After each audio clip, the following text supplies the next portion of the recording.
As an experienced martial artist, I would say that a deciding factor in success is the degree to which you're present.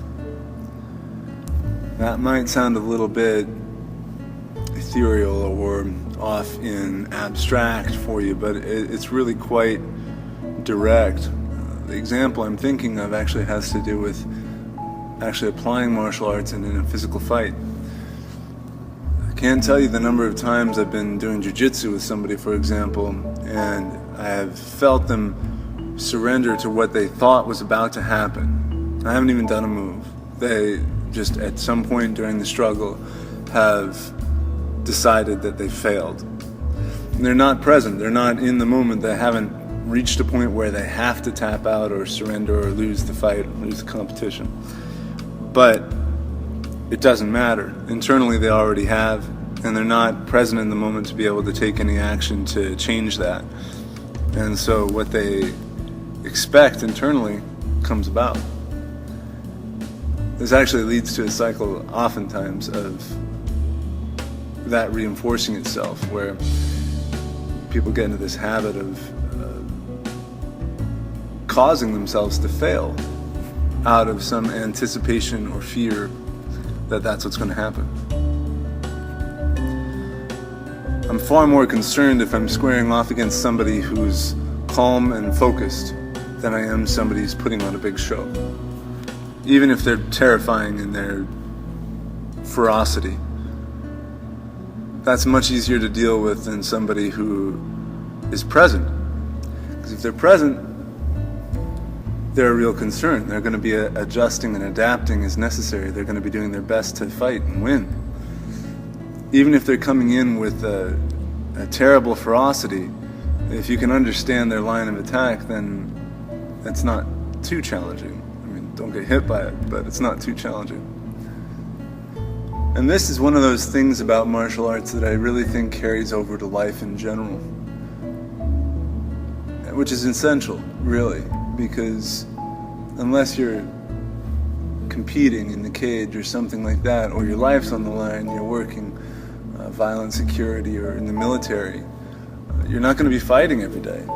And you want to be looking at the martial arts way of life as a primary motivator for your practice. And that way of life, coming back to presence, is something that can change how you interact with everyone and everything that you do.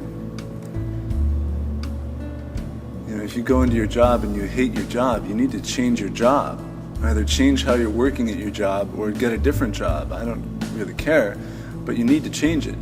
Because if you're going in there with that mentality of, oh, I hate this, I gotta get through it to get my paycheck because of X, Y, or Z, you're going in with that same mental switch that's happening with the person who gives up the fight before it's necessary. Why are you just enduring? When you do that on a daily basis, you're constantly reinforcing your own lack of power. And you're becoming abstracted, you're diffusing yourself, becoming non-present as a survival mechanism because you hate what you're doing so much and yet you're forcing yourself to do it.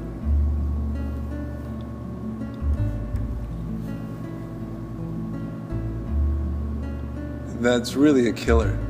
I mean, it takes all the joy out of life and it takes all the power out of life. It's important. It's really important that you start getting clearer with yourself and what's important to you and living in alignment with those priorities. Who cares about a long life? Who cares about riches if you're miserable? It doesn't matter what you have if you can't enjoy it, if you're not true to yourself as you're doing it. No matter where you're at, you know, if you're sitting on the couch listening to this and you're thinking, Jesus, there's no way I could even try. You can. You really can. And it's action that's the key. You know, you can understand this, but if you don't take actions in accordance with it, then it's not going to do anything for you. There's no shortage of knowledge. There's an practically infinite number of books and websites and everything else out there that'll give you insights that could help you live a better life.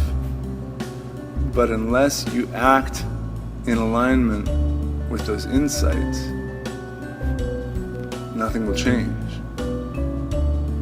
So the key isn't to think about the great finish line action. When I'm present, I'll be able to live like Buddha in the day-to-day, which wouldn't that be nice? It's to think about what is right in front of you right now. Right now. If you're on the couch, stand up. Just stand up. It's as simple as that. If you're still sitting, stand the fuck up. Pardon my language. And then you take the next action that's right in front of you and something that you can do right now. And you keep doing that. It's that simple. It really is. As you pursue this and you get truer to yourself and you open up more presence, your power will double, triple, and quadruple. It will be unbelievable. You will not recognize your life. This is one of the most powerful things I've ever gotten from martial arts. I'm happy to share it with you. Be well.